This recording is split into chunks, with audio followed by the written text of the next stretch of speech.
how to save any photo or image from internet on your MacBook or your iMac. So for example, here on Google Image, I search for Apple on Google Image. So on any image that you want to download, you want to first click on it. For example, I want to choose this one.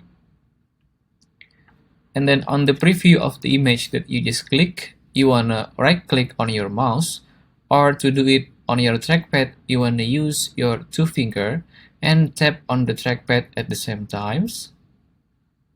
And after that, you can choose whether on save image to downloads or save image as.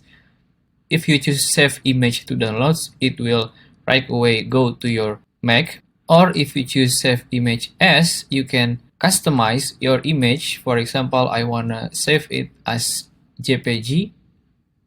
I can just type on JPG or PNG or something like that. And then click save, and then you want to go to your downloads on your Finder and you will find it there. That's it. If you find this video useful, please consider like and subscribe.